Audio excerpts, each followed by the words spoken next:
যত শত সহস্র মাহফিল হচ্ছে, আজকের এই মাহফিল নানা কারণে অনন্য এবং একটা বিশেষ দৃষ্টান্ত স্থাপন করেছে। আজকের এই মাহফিলের অন্যতম বৈশিষ্ট্য হলো যে এই মাহফিলে গতানুগতিক মাহফিলগুলোর মতো গভীর রাত পর্যন্ত আলোচনা হয় না। এটি একটি ভালো দিক এবং একটি আদর্শ মাহফিলের অন্যতম পূর্ব শর্ত। গভীর রাত পর্যন্ত দূর দূরান্তে মাইক লাগিয়ে ওয়াজ মাহফিল আয়োজন করা কোনো আদর্শ মাহফিলের চিত্র হতে পারে না। সেই বিচারে, সেই দৃষ্টিকোণ থেকে আদ-দ্বীন ফাউন্ডেশনের আজকের এই মাহফিলটি অত্যন্ত চমৎকার এবং অসাধারণ মাহফিল।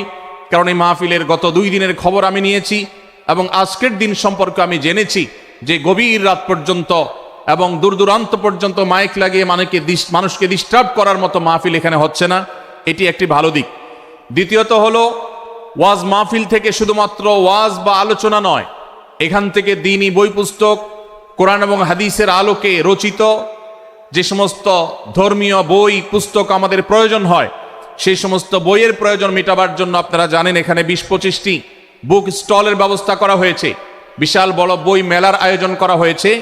অর্থাৎ জ্ঞান বিতরণের 2টি মাধ্যম এখানে একসঙ্গে পাওয়া যাচ্ছে। আমরা কোরআন থেকে আলোচনা শুনছি, আবার কোরআন হাদিসের আলোকে রচিত বই পুস্তক আমরা সাথে নিয়ে যেতে পারছি। এটিও এই মাহফিলের একটি বিশেষ বৈশিষ্ট্য। তৃতীয়ত হলো, আমাদের মা বোনদের প্রবেশ পথ, তাদের অবস্থান, এগুলোকে এতটাই স্বাতন্ত্র করা হয়েছে, এতটাই এগুলোকে সেপারেট করা হয়েছে যে সেগুলো তাদের প্রাইভেসি, তাদের পর্দার যে বিধিবিধান, তাদের যে ব্যক্তিত্ব, তাদের যে অন্যান্য দিকগুলো আছে সেগুলোকে খুব ভালোভাবে মেনটেন করা হচ্ছে। এটিও একটি আদর্শ মাহফিলের গুরুত্বপূর্ণ দিক। আজকাল অনেক ওয়াজ মাহফিলে মা বোনদের জন্য ওয়াজ শোনার ব্যবস্থা রাখা হয়, কিন্তু সেই সমস্ত ওয়াজ মাহফিলে মা বোনদের পর্দা সুন্দরভাবে সুচারুরূপে তারা আসা এবং নিরাপত্তার সাথে আবার ফিরে যাওয়ার মতো পৃথক আসা যাওয়ার রাস্তা ইত্যাদির ব্যবস্থা করা হয় না, যা বহুবিধ ফিতনার কারণ হয়ে থাকে। আজকের এই মাহফিলটিতে সেই দৃষ্টিকোণ থেকে একটি অনন্য দৃষ্টান্ত স্থাপিত হয়েছে যে মা বোনদের জন্য পৃথক ওয়াজ শোনার ব্যবস্থা এবং রাস্তাঘাট পৃথক, যাতে করে তারা তাদের সেই পর্দার বিধিবিধানগুলো মেনটেন করে চলতে পারেন। এই জন্য আমি কর্তৃপক্ষকে বিশেষভাবে ধন্যবাদ দিতে চাই। সেই সাথে আজকের একটা মাহফিলের সম্পূর্ণ নতুন দিক যুক্ত হয়েছে, যেটা আপনারা দেখেছেন, তা হলো প্রত্যেক আলোচক আলোচনা করার আগে তার বায়োগ্রাফি পেশ করা হচ্ছে, তার জীবন বৃত্তান্ত পেশ করা হচ্ছে এবং সংক্ষেপে তার সম্পর্কে ধারণা দেয়া হচ্ছে। এটিও একটা চমৎকার দিক এবং আমার জানা মতে বাংলাদেশের যে কোনো মাহফিলে এটি প্রথম দৃষ্টান্ত। সেই সাথে এই মাহফিলে আগত আমাদের সম্মানিত দর্শক শ্রোতা মণ্ডলীর জন্য প্রাথমিক চিকিৎসা সম্পর্কে যেন তারা ধারণা নিতে পারেন, সেজন্য অনেকগুলো বুথ করা হয়েছে। এই বুথগুলো থেকে একজন মানুষ তার প্রাথমিক স্বাস্থ্য, এটার পরীক্ষা নিরীক্ষা বা নিজের চিকিৎসা সম্পর্কে স্টেপ কিভাবে নেবেন সে সম্পর্কে আদ-দ্বীন সকিনা মেডিকেল কলেজের তরফ থেকে একটি বিশেষ আয়োজন হলো, যে বিশেষ ক্যাম্প এবং বুথ করে করে আমাদের দর্শক শ্রোতাকে এই দিক থেকে বিশেষ সার্ভিস দেওয়া হচ্ছে। পর্যাপ্ত টয়লেটের ব্যবস্থা করার কথা আমি শুনতে পেরেছি, জানতে পেরেছি, এবং বক্তাদের, আলোচকদের বিভিন্ন উক্তি সম্বলিত ফেস্টুন আমি দেখেছি, যেটা অত্যন্ত নতুন একটা দিক। যদিও সেখানে বক্তাদের ছবি না থাকলে, প্রিন্টেড ছবি না থাকলে সেটা ভালো ছিল। আমি আশা করব কর্তৃপক্ষ সেটি পরবর্তীতে খেয়াল রাখবেন। সেই সাথে আমি একটি বিশেষ অনুরোধ তাদেরকে করেছি, তা হলো এই 3 দিন ব্যাপী তাফসিল কোরআন মাহফিলে আলোচকগণ কোরআন এবং হাদিস থেকে যে সমস্ত আলোচনা বক্তব্য পেশ করেছেন এবং করবেন, তার সবগুলোর সামারি একটি স্মারক গ্রন্থ আকারে যদি প্রকাশ করা হয়, একটি স্মারক পুস্তিকা আকারে প্রকাশ করার পর যদি এটি বিতরণ করা হয়, তাহলে মাহফিলটি হারিয়ে যাবে না, মাহফিলটি আমাদের ঘরে ঘরে থেকে যাবে, আমাদের জীবনকে আলোকিত করবে। আমি আশা করব ওয়াজ মাহফিল, যেটি এই দেশের সবচেয়ে প্রাচীনতম কালচারের অন্যতম, এদেশের সবচেয়ে শক্তিশালী সংস্কৃতির অন্যতম হলো ওয়াজ মাহফিল। এই ওয়াজ মাহফিলগুলো আদর্শ ওয়াজ মাহফিলে পরিণত হবে। এই ওয়াজ মাহফিলগুলো মানুষের বিরক্তির কারণ হবে না। শহর এলাকায় রাত বিরাতে, গভীর রাত পর্যন্ত দূর দূরান্তে মাইক লাগিয়ে মানুষের দুর্ভোগ সৃষ্টির কারণ হবে না। উচ্চ শব্দ দিয়ে মানুষকে বিরক্ত করার কারণ হবে না মাহফিলগুলো। আমরা যদি আদর্শ ওয়াজ মাহফিলের দৃষ্টান্ত স্থাপন করতে পারি, তাহলে এই দেশ কোরআনের আলোয় আলোকিত হবে, হাদিসের আলোকে আলোকিত হবে, আমাদের ঘরগুলো আলোকিত হবে দ্বীনের নূর এবং আলো দ্বারায়। আল্লাহ রাব্বুল আলামিন আমাদের সবাইকে কোরআন এবং হাদিসের আলো থেকে আলোকিত হওয়ার তৌফিক দান করুন। আজকের এই মাহফিলে আমরা যেরকম সবাই সমবেত হয়েছি, মাশাআল্লাহ চরম নীরব নিস্তব্ধ পরিবেশে সবাই পিনপতন নীরব হয়ে এই মুহূর্তে কথা শুনছি। আমি আশা করব শেষ মুহূর্ত পর্যন্ত আমরা এই অবস্থা বজায় রাখবো। আরশে আজিমের মালিকের কাছে ফরিয়াদ করি, হে আল্লাহ, হে আরশের মালিক, আপনি আমাদের সবাইকে এখানে যেরকম একত্রিত হওয়ার তৌফিক দিয়েছেন, জান্নাতুল ফেরদাউসের আঙ্গিনায় প্রিয় হাবিব মুহাম্মদ মুস্তাফা সাল্লাল্লাহু আলাইহি সাল্লামের সাথে আমাদেরকে এরকম একত্র হওয়ার সমবেত হওয়ার তৌফিক দান করুন, বলুন আমিন। সম্মানিত ভাইয়েরা, আমি আপনাদের সম্মুখে কোরআনে কারীমের গুরুত্বপূর্ণ একটি সূরা, সূরা হুজরাতের একটি আয়াত তেলাওয়াত করেছি। সূরা হুজরাতের 7টি বিশেষ সামারি আপনাদের সামনে আমি তুলে ধরতে চাই। এই সূরার বিশেষ তাৎপর্য, এই সূরার যে বিশেষ বার্তা, আজ বাংলাদেশের যে সমাজ বাস্তবতা রয়েছে, সেই সমাজ বাস্তবতায় সূরাতুল হুজরাত প্রতিটি ঘরে ঘরে প্রত্যেক মুসলমানকে বারবার পাঠ করা, পুনর্পাঠ করা প্রয়োজন। আমার রব, আমার আল্লাহ যদি আমাকে শক্তি সামর্থ্য দিতেন, আমি আমার দেশের প্রত্যেক মুসলিম ভাইকে বোনকে হাত জোড় করে অনুরোধ করে, অনুনয় বিনয় করে সূরাতুল হুজরাতের শুরু থেকে শেষ পর্যন্ত যে 18টি আয়াত রয়েছে, এই 18 আয়াতে ঐতিহাসিক যে 7টি বিশেষ বার্তা রয়েছে, সে বার্তাগুলো গ্রহণ করবার উদ্দেশ্যে বারবার অর্থ সহকারে সূরাতুল হুজরাত বুঝে বুঝে পড়ার, এর তাফসীর দেখার, এর সামারিকে বারবার জানার জন্য আমি অনুরোধ করতাম। আল্লাহ তাআলা আমাদের সবাইকে সূরাতুল হুজরাত এর আলো দ্বারায় সবাইকে আলোকিত হওয়ার তৌফিক দান করুন।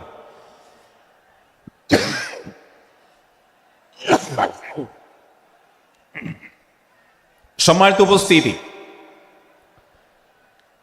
আমি যে সূরার সামারি আপনাদেরকে বলতে যাচ্ছি, যে সূরাকে সামনে রেখে আজকের এই ঐতিহাসিক মাহফিলে কোরআনে কারীমের দেওয়া 7টি বার্তা দিতে চাইছি, সেই সূরার নাম হলো সূরাতুল হুজরাত। এই সূরা কোরআনে কারীমের 26তম পারায় অবস্থিত এবং এই সূরা কোরআনে কারীমের সূরার যে সিরিয়াল, সেই সূরার সিরিয়ালে 49তম সূরা। এই সূরার আয়াত সংখ্যা হলো 18।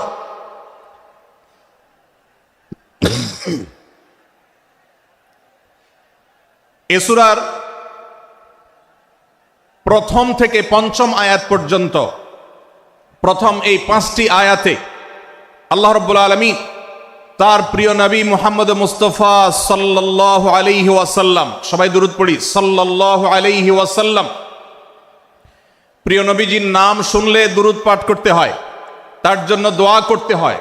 কারণ আল্লাহর হাবিব সাল্লাল্লাহু আলাইহি ওয়াসাল্লাম তার সমগ্র জীবনকে যে কষ্টের মধ্যে পার করেছেন, তার সমগ্র জীবনকে উৎসর্গ করেছেন, তা আপনার আমার হেদায়েতের জন্য, গোটা বিশ্ব মানবতার মুক্তির প্রয়োজনে।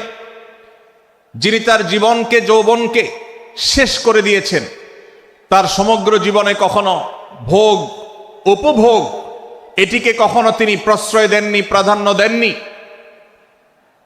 দিনাতিপাত করেছেন অত্যন্ত কষ্টের সাথে, শত সহস্র বাধার সম্মুখীন হয়েছেন, শুধুমাত্র কিয়ামত পর্যন্ত আগত সকল মুসলিম নরনারীর কাছে যেন কোরআনের বার্তা পৌঁছে যায়, সবাই যেন হেদায়েত প্রাপ্ত হয়ে যায়, সবাই যেন মুক্তি প্রাপ্ত হয়ে যায়, সবাই যেন জান্নাতি হয়ে যায়, সবাই যেন জাহান্নাম থেকে মুক্তি লাভ করে, এই উদ্দেশ্যে তার সমগ্র জীবনকে তিনি উৎসর্গ করেছেন। আমাদের হেদায়েতের জন্য, আমাদের কল্যাণের পথে আহ্বানের জন্য, আমাদের জান্নাতে নেওয়ার জন্য, যার সমগ্র জীবনে কখনো ভোগ উপভোগকে প্রশ্রয় দেননি, কষ্টে নিপতিত হয়েছেন। তিনি চাইলে মক্কার রাজত্ব করতে পারতেন, তিনি চাইলে মক্কার সবচেয়ে ভোগী মানুষ হতে পারতেন, কিন্তু সেটা না করে তিনি যে ত্যাগের দৃষ্টান্ত স্থাপন করেছেন, প্রিয় নবী মুহাম্মদ সাল্লাল্লাহু আলাইহি সাল্লামের সেই অবদানের স্বীকৃতি স্বরূপ আমরা তার নাম যখনই শুনবো সাল্লাল্লাহু আলাইহি সাল্লাম বলে তার প্রতি আল্লাহর রহমত যেন, অনুগ্রহ যেন নাজিল হয় সেজন্য দোয়া করব। আল্লাহ তাআলা তার হাবিবকে রহমত এমনিতেই দান করবেন, আপনি আর আমি তার জন্য রহমতের দোয়া করার মধ্য দিয়ে আমরা সৌভাগ্যবান মানুষের কাতারে শামিল হতে পারবো। তো আমি যেটি বলছিলাম, সূরাতুল হুজুরাতের 1 থেকে 5 নম্বর আয়াত পর্যন্ত এই 5টি আয়াতে আল্লাহ রাব্বুল আলামিন প্রিয় নবী সাল্লাল্লাহু আলাইহি সাল্লামের সাথে আদব এবং শিষ্টাচারের শিক্ষা দিয়েছেন মানব জাতিকে।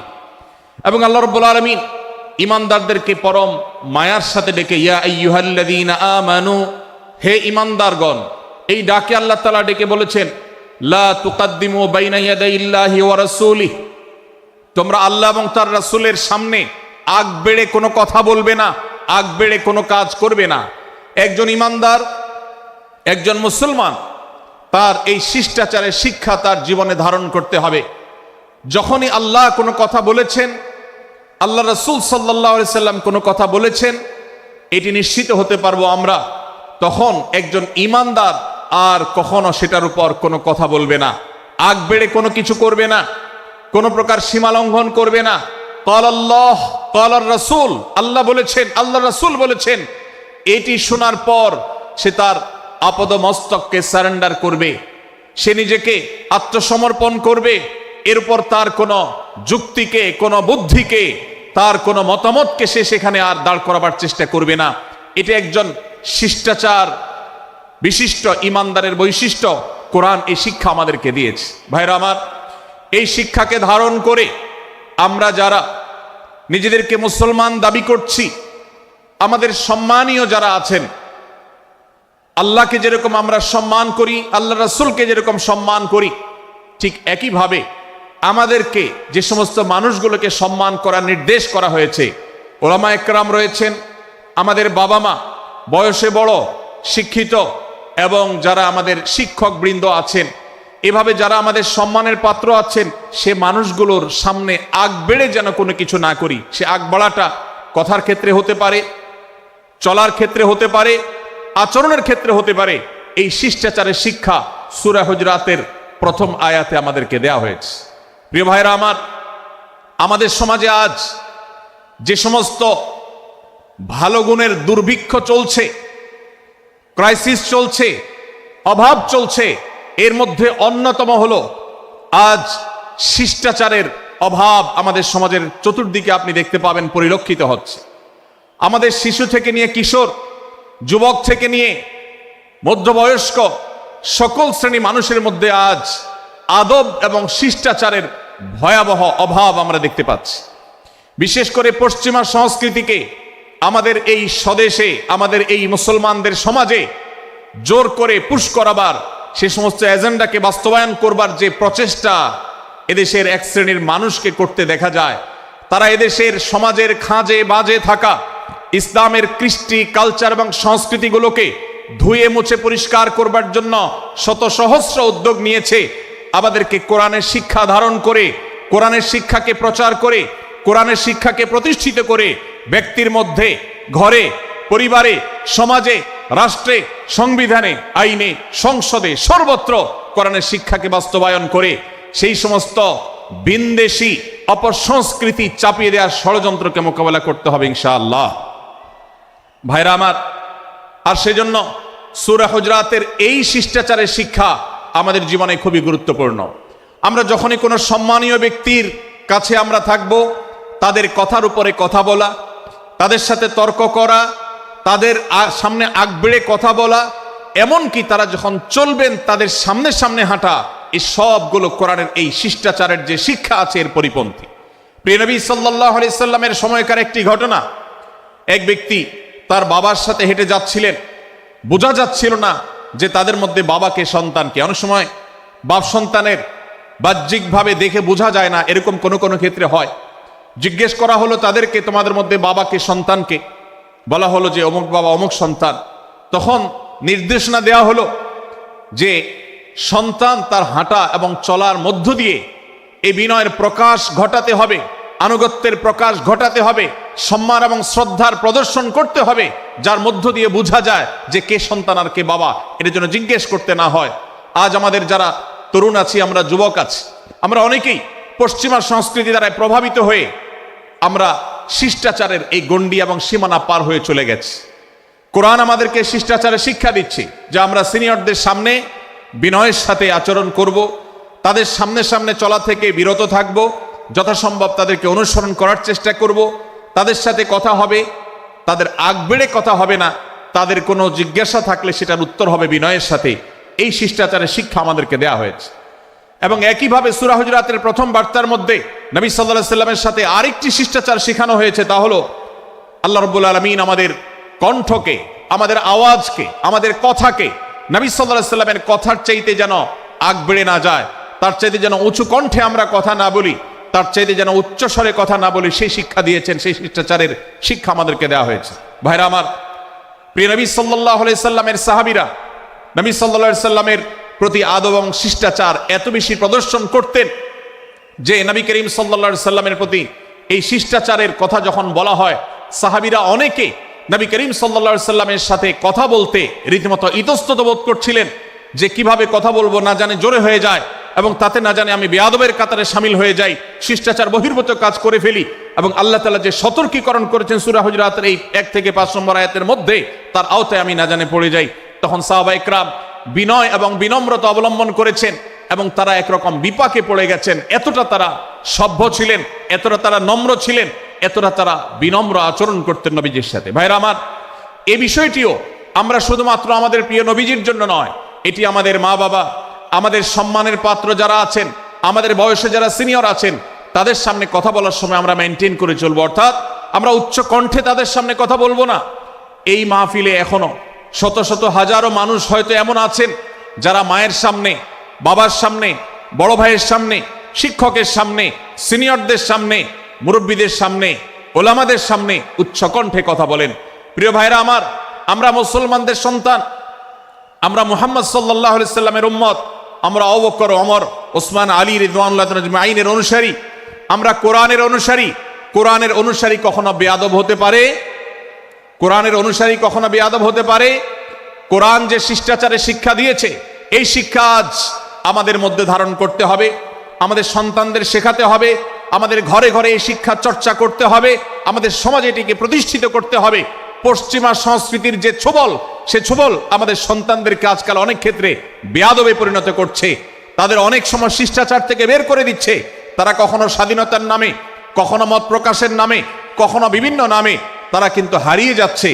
আজকের এই বাস্তবতাকে উপলব্ধি করে সূরা হুজুরাতের 1 থেকে 5 নম্বর আয়াত এর শিক্ষাকে আমাদের মধ্যে ধারণ করতে হবে। আল্লাহ তাআলা আমাদের সবাইকে সেই তৌফিক দান করুন। ভাইরা আমার, সূরা হুজুরাতের প্রথম বার্তা প্রিয় নবী সাল্লাল্লাহু আলাইহি সাল্লামের সাথে শিষ্টাচার। আল্লাহ এবং তার রাসূলের সামনে, আল্লাহ এবং তার রাসূলের সামনে আগ বেড়ে কোনো কথা না বলা, আগ বেড়ে কোনো আচরণ না করা, এটা তার প্রতি শিষ্টাচারের অংশ। এবং আল্লাহ রাসূলের সামনে উচ্চ কণ্ঠে জোরে কথা না বলা, এটাও তার প্রতি শিষ্টাচারের অংশ। আল্লাহ তাআলা আমাদেরকে এই শিষ্টাচার আমাদের জীবনের প্রত্যেকটা পদে পদে ধারণ করার তৌফিক দান করুন, বলুন আমিন। ভাইরা আমার, সূরা হুজুরাতের দ্বিতীয় যে শিক্ষা, সেই শিক্ষাটা বর্ণিত হয়েছে এই সূরার 6 থেকে 8 নম্বর আয়াত। 6 থেকে 8 নম্বর এই আয়াতের মধ্যে আল্লাহ রাব্বুল আলামিন আমাদেরকে দ্বিতীয় শিক্ষা দিয়েছেন, ঈমানদার কখনো কোনো কথা বলার আগে সেই কথা সত্য কিনা, বাস্তব কিনা সেটি যাচাই বাছাই না করে বলবে না। ঈমানদার কখনো গুজবে কান দিবে না। ঈমানদার কখনো শোনা কথার উপরে ভিত্তি করে কোনো সিদ্ধান্ত গ্রহণ করবে না। এই শিক্ষাটাও আজকের বাস্তবতার আলোকে আমাদের সমাজের জন্য অত্যন্ত গুরুত্বপূর্ণ এবং প্রয়োজনীয়। প্রিয় ভাইরা আমার, আমাদের চতুর্পাশে যদি আমরা তাকাই, আমরা দেখতে পাবো ফেসবুকে আজকাল কোনো তথ্য উপাত্ত পেলে সেটার পরখ করা ছাড়া, যাচাই বাছাই করা ছাড়া, সত্য অসত্য নিরূপণ করা ছাড়া আমরা অনেকে সেটার প্রচার প্রচারণা নেমে যাই। আমরা অনেকে সেটার শেয়ার দেওয়া শুরু করে দেই। আমরা অনেকে এটার উপর ভিত্তি করে অনেককে নিন্দা মন্দ করা শুরু করে দেই। এমনকি আজ আমরা যেই জায়গায় দাঁড়িয়ে আছি, বাংলাদেশের যে সামাজিক বাস্তবতা, সেই বাস্তবতার আলোকে বলা যায় অনেক সময় অনেক ব্যক্তিকে সমাজে মিডিয়ার মাধ্যমে নানাভাবে হয়রানি করে তাকে খারাপ মানুষ হিসাবে, কালপ্রিট হিসাবে দেখানো হয় অথচ তার দোষ, যে সমস্ত দোষের কথা তাকে বলা হয়, যে সমস্ত দোষে তাকে দোষী বানানো হয়, সে সমস্ত দোষ থেকে তিনি শত সহস্র গুণ পবিত্র এবং পরিচ্ছন্ন। ভাইরা আমার, আজকের এই বাস্তবতায় আমাদেরকে বিশেষ করে লক্ষ্য রাখতে হবে যে আমরা যেই কোনো মূল্যে, যেই কোনো ভাবে যেন কোনো প্রকার গুজবে কান না দেই, আমরা যেন গুজব থেকে বেঁচে থাকি। আল্লাহ তাআলা আমাদেরকে তৌফিক দান করুন। ভাই, এদিকে অনেক বেশি বাঁশির আওয়াজ শোনা যাচ্ছে। স্বেচ্ছাসেবকরা বাঁশির আওয়াজ দেওয়া ছাড়া আপনারা ভলান্টিয়ারি করুন। এত বেশি বাঁশির আওয়াজ আসছে যে কথা বলা কঠিন হয়ে যাচ্ছে। অনুগ্রহ করে বাঁশির আওয়াজ কম করে আপনারা ভলান্টিয়ারি করুন। এখনো অনেক বাঁশির আওয়াজ শোনা যাচ্ছে, বাঁশির আওয়াজগুলো বন্ধ করুন। মাশাআল্লাহ, এখন বন্ধ হয়েছে। আমরা মেহেরবানি করে বাম পাশের থেকে কিছুটা আওয়াজ পাচ্ছি, একটু নীরব নিস্তব্ধ হওয়ার জন্য অনুরোধ করছি। একটু নীরব নিস্তব্ধ না হলে কথা বলা যাবে না। অনুগ্রহ করে আমরা একটু সহযোগিতা করি এবং সবাই নীরব থাকি। ভলান্টিয়াররা অপ্রয়োজনে বাঁশির আওয়াজ দিবেন না, অপ্রয়োজনে বাঁশির আওয়াজ দিবেন না। আমাদের দেশে শব্দ দূষণ, শব্দ সন্ত্রাস, এটা এই দেশের কমন কালচার হয়ে গেছে। রাস্তায় যাবেন, প্রয়োজনে অপ্রয়োজনে গাড়ির হর্ন বাজাবে। যে কোনো প্রোগ্রামে যাবেন, প্রয়োজনে অপ্রয়োজনে বাঁশি বাজানো হবে। কদিন আগে 31st নাইট গেছে, আপনারা দেখেছেন। এত প্রচার প্রচারণা, এত সতর্কীকরণের পরেও, আইন শৃঙ্খলা রক্ষাকারী বাহিনী এত সতর্ক থাকার পরেও আপনারা দেখেছেন এক শ্রেণীর বুদ্ধি প্রতিবন্ধীরা তারা 31st নাইট উদযাপনের নামে শব্দ সন্ত্রাস করেছে। শত শত হাজারো মানুষের কষ্টের কারণ হয়েছে। প্রিয় ভাইরা আমার, ধর্ম হোক আর রাজনীতি, বিনোদন হোক আর আনন্দ হোক, যেই কোনো নামে যদি শব্দ সন্ত্রাস সৃষ্টি করে বা অতিরিক্ত শব্দ দূষণ করে, শব্দ সৃষ্টি করে মানুষকে অতিষ্ঠ করার কারণ হয়, সেটা কোনো সভ্য সমাজের দৃশ্য হতে পারে না। আমরা সেই ইসলামের অনুসারী যে ইসলামে আমাদের প্রিয় নবী সাল্লাল্লাহু আলাইহি ওয়াসাল্লাম মসজিদে নববীতে তার একান্ত পরিবেশের মধ্যে এক সাহাবী জোরে কোরআন তেলাওয়াত করছিলেন। তিনি তাকে বলছিলেন, তুমি কোনো বধির রবকে শোনাচ্ছ না, তোমার রব সবকিছু শুনতে পান, অতএব তুমি তোমার এই উচ্চ কণ্ঠের তেলাওয়াত দিয়ে আশপাশে মানুষের ডিস্টার্বের কারণ হবে না। আমরা সেই ইসলামের অনুসারী। অতএব ওয়াজ মাহফিলের মাধ্যমেও যাতে কোনো মানুষ অতিষ্ঠ না হয়, মাইক ব্যবস্থাপনা সেভাবে করাটা মাহফিল কর্তৃপক্ষের যেমন কর্তব্য, ঠিক একইভাবে রাজনৈতিক সভা সমাবেশের নামে কিংবা বিয়ে বিনোদনের নামে যদি শব্দ সন্ত্রাস করা হয়, শব্দ দূষণ করা হয়, অতিরিক্ত শব্দ এর মাধ্যমে যদি মানুষকে অতিষ্ঠ করা হয়, তাহলে সেটি কখনো কোনো সভ্য সমাজের কাজ হতে পারে না। প্রিয় ভাইরা, এই জন্য আপনারা যারা তরুণ আছেন বয়সে, আপনাদেরকে আমি অনুরোধ করতে চাই, বিবাহ অনুষ্ঠানকে কেন্দ্র করে, আকিকাকে কেন্দ্র করে, নানা অনুষ্ঠানকে কেন্দ্র করে যে শব্দ সন্ত্রাস আমাদের দেশে হয়, এটি আমাদেরকে থামাতে হবে ইনশাআল্লাহ। আমরা যদি সবাই সজাগ হয়ে যাই, আমরা যদি সবাই সতর্ক হয়ে সচেতন হই, ইনশাআল্লাহ এই যে শব্দ দিয়ে মানুষকে কষ্ট দেওয়ার অপসংস্কৃতি, বিশেষ করে ভিনদেশি যে অপসংস্কৃতি আমদানি করা হয়েছে, এই অত্যাচার এদেশে থামাতে হবে ইনশাআল্লাহ। আল্লাহ আমাদের সবাইকে তৌফিক দান করুন। ভাইরা আমার, আমরা আমাদের আশেপাশে কোনো তরুণরা যদি এরকম শব্দ করে, গান বাজিয়ে অন্য মানুষকে অতিষ্ঠ করে, ঈদের সময় দেখা যায় বিশেষ করে সে সমস্ত যুবকদেরকে কাউন্সিলিং করতে হবে, তাদেরকে বোঝাতে হবে যে তোমার আনন্দ কখনো আরেকজনের বেদনার কারণ হতে পারে না। বহু হার্টের রোগী আছেন, বহু অসুস্থ মানুষ আছেন, বহু ছোট শিশু আছে যাদের কষ্টের কারণ হয়। বিধায় আমরা কখনো আমাদের শব্দ দিয়ে কাউকে কষ্ট হতে দিব না। আল্লাহ আমাদের সবাইকে তৌফিক দান করুন। মাশাআল্লাহ, অনেকটা নীরব নিস্তব্ধ হয়েছে। আমি যে জায়গাটা ছিলাম আবার সেখানে ফিরে যাই। সূরা হুজুরাতের দ্বিতীয় শিক্ষার কথা বলছিলাম ভাইরা। 6 থেকে 8 নম্বর আয়াত যদি আপনি পাঠ করেন সূরা হুজুরাতের, আপনি দেখতে পাবেন সেখানে আল্লাহ রাব্বুল আলামিন ঈমানদারদেরকে যেই কোনো সংবাদ, যে কোনো তথ্য, বিশেষ করে অনির্ভরযোগ্য সূত্র থেকে যখন পাবে, ফাসিক থেকে যখন শুনবে, যার ভিতরে আল্লাহর ভয় নাই সেরকম মানুষ থেকে যখন পাবে, সেই সংবাদ তথ্য উপাত্ত যাচাই করা ছাড়া সেই সংবাদ যেন বলে না বেড়ায়। আপনি শহরে যান কিংবা গ্রামে, শিক্ষিত দেখুন কিংবা অশিক্ষিত, সর্বশ্রেণীর মানুষের মধ্যে আজ এই ব্যাধি দেখতে পাবেন চরম আকার ধারণ করেছে। কারোর ব্যাপারে কোনো নেগেটিভ কথা শুনেছেন, কোনো মন্দ কথা শুনেছেন, সে কথার প্রচার প্রচারণা শুরু করে দেন। সেটা কি সঠিক কিনা, সেটা কি সত্য কিনা, সেটা কি যথার্থ কিনা, সেটা কোনো প্রপাগান্ডা কিনা, সেটা কোনো মিথ্যাচার কিনা, সেটা কোনো গুজব কিনা, এটা যাচাই করার প্রয়োজন অনুভব করে না। অথচ আমরা সেই মুহাম্মদ সাল্লাল্লাহু আলাইহি সাল্লামের উম্মত, যে মুহাম্মদ সাল্লাল্লাহু আলাইহি সাল্লাম আমাদেরকে সতর্ক করেছেন, কাফা বিল মারই কাযিবান আন ইউহাদ্দিসা বিকুল্লি মা সামিআ, কোন ব্যক্তি যা শুনে সেটাই যদি বলে বেড়ায়, তথ্য উপাত্ত যাচাই না করে, সেটাকে ভালো করে যাচাই বাছাই না করে, সেটাকে অনুসন্ধান না করে, সত্য সত্য নিরূপণ করবার চেষ্টা না করে, তাহলে সে মিথ্যাবাদী হওয়ার জন্য যথেষ্ট। এজন্য আজকের এই মাহফিল থেকে আমরা অঙ্গীকার করে যাব, আজকের এই মাহফিল থেকে আমরা নিয়ত করে যাব, এই মজলিসে বসে এই মুহূর্তে নিজে নিজে সংকল্প করব, আমার জীবনে সোশ্যাল মিডিয়া কিংবা ফেসবুকে, ইউটিউবে অথবা অফলাইনে আমার বাস্তব জীবনে আমি কখনো কোনো মানুষ সম্পর্কে যে কোনো তথ্য উপাত্ত পেয়ে ভুল কোনো ধারণা, মন্দ কোনো ধারণা কারোর প্রতি পোষণ করব না। কোনো তথ্য উপাত্ত যদি পাই, কোনো সংবাদ যদি পাই অনির্ভরযোগ্য সূত্রে, তাহলে সেক্ষেত্রে সেটা যাচাই বাছাই করা ছাড়া আমি সেটাকে বিশ্বাস করতে যাব না। এটাই হলো আমাদের ঈমানের দাবি। ভাইরা আমার, একজন ঈমানদার এতটা সরল হবে না যে যা শুনবে সে সেটাকে বিশ্বাস করে বসবে। একজন ঈমানদার এতটা বাস্তবতা থেকে দূরে থাকবে না যে তিনি তার পাওয়া কোনো সংবাদকে অনুসন্ধান করবে না।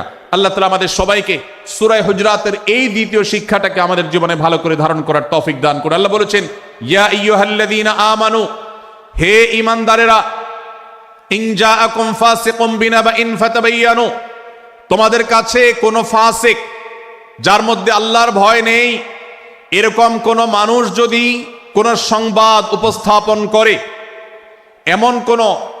এমনকি গণমাধ্যমেও যদি কোনো সংবাদ প্রচারিত হয়, সংবাদদাতার মধ্যে যদি আল্লাহর ভয় না থাকে, সে যদি টাকার বিনিময়ে কারোর চরিত্র হনন করতে পারে, সে যদি অ্যাডভার্টাইজ পেয়ে কোনো কোম্পানির হয়ে দালালি করতে গিয়ে অন্য কারোর বিরুদ্ধে কোনো মিথ্যাচার করে, সে যদি বিদেশিদের এজেন্ডা বাস্তবায়ন করতে গিয়ে আলেম সমাজের চরিত্রকে কলঙ্কিত করে, কোনো ভালো মানুষকে দোষী হিসাবে সাব্যস্ত করে, তো আল্লাহ তাআলা আমাদেরকে সতর্ক করেছেন, ফাতাবায়ানু, সেই সংবাদ সত্য কিনা আমাদেরকে যাচাই করতে হবে। আন তুসিবু কওমান বিজাহালাহ ফাতুসবিহু আলা মা ফাআলতুম নাদিমিন, যদি আমরা যাচাই বাছাই না করে যা শুনি সেটাকে বিশ্বাস করতে থাকি, তাহলে আমরা এক সময় লজ্জিত হতে হবে, অনুতপ্ত হতে হবে আমাদের এই ভুল অবস্থানের কারণে। এজন্য ভাইরা, আজকের এই মাহফিল থেকে আমরা প্রতিশ্রুতি নিজের সঙ্গে নিজে দিয়ে যাব যে আমরা কখনো কোনো তথ্য উপাত্ত পেলে, কোনো সংবাদ পেলে, সেটাকে বিশেষ করে কারোর চরিত্র সম্পর্কিত যদি হয়, কারোর সম্পর্কে নেগেটিভ যদি হয়, তাহলে সেটাকে বিশ্বাস করবার আগে ভালো করে অনুসন্ধান করব। যতক্ষণ আমি নিশ্চিত না হব ততক্ষণ পর্যন্ত সেটার প্রচার করব না। আল্লাহ তাআলা আমাদের সবাইকে কোরআনের এই শিক্ষাটাও আমাদের জীবনে ধারণ করবার তৌফিক দান করুন।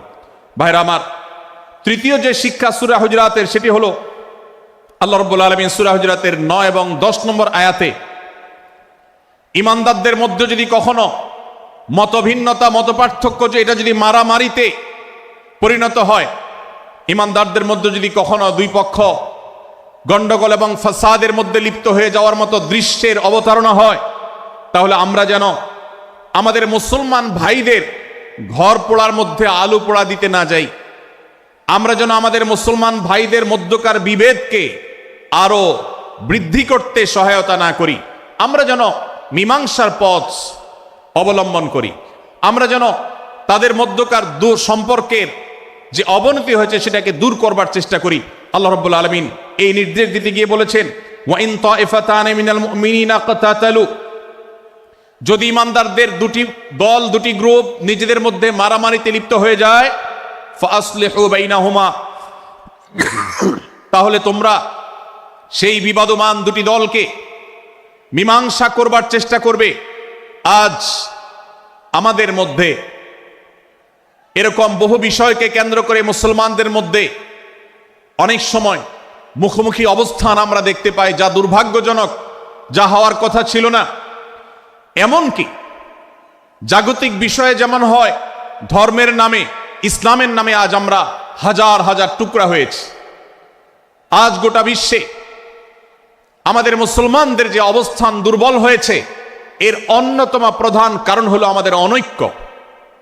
আমরা যদি আজ আহলে কিবলা, আহলে সুন্নাহ ওয়াল জামাআতের অনুসারীরা নানান মত এবং পথের অনুসারী হওয়া সত্ত্বেও, নানান থট এবং পন্থার অনুসারী হওয়া সত্ত্বেও আমরা যদি মৌলিক বিষয়গুলোর উপর সবাই ঐক্যবদ্ধ থাকতাম, আমরা যদি আল্লাহ তাআলার দেওয়া ইত্তিহাদ মাল ইখতিলাফ, বৈচিত্র্যময় ঐক্য, বিভিন্ন বিষয়ে মতভিন্ন থাকা সত্ত্বেও মৌলিক বিষয়ে ঐক্যমতে আমরা যদি থাকতে পারতাম, আমাদের মধ্যে যদি মুসলিম ভ্রাতৃত্ববোধ থাকতো, আমাদের মধ্যে যদি বলয় ভিত্তিক যে দেয়াল আর প্রাচীরগুলো আছে সেগুলো যদি না থাকতো, তাহলে আজ বাংলাদেশের বাস্তবতা হলো, বাংলাদেশে আল্লাহর কোরআন, আল্লাহ রাসূল সাল্লাল্লাহু আলাইহি ওয়াসাল্লামের হাদিসের আলোকে বাংলাদেশ আজ অটোমেটিক পরিচালিত হতো, ঠিক কিনা বলেন?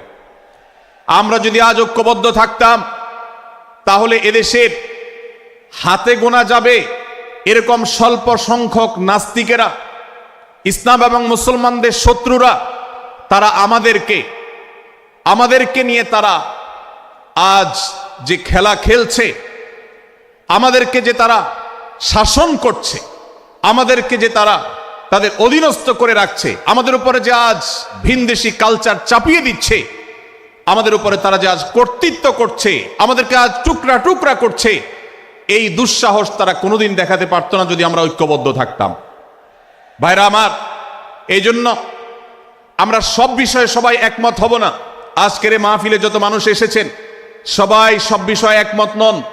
এমনকি আজকের এই মাহফিল কর্তৃপক্ষ যে আয়োজন করছেন 3 দিন ব্যাপী, এই মাহফিলে আপনারা দেখেছেন এখানে কওমি এবং আলিয়া উভয় জায়গা থেকে বক্তা নির্বাচন করা হয়েছে, অসাধারণ সমন্বয় করা হয়েছে।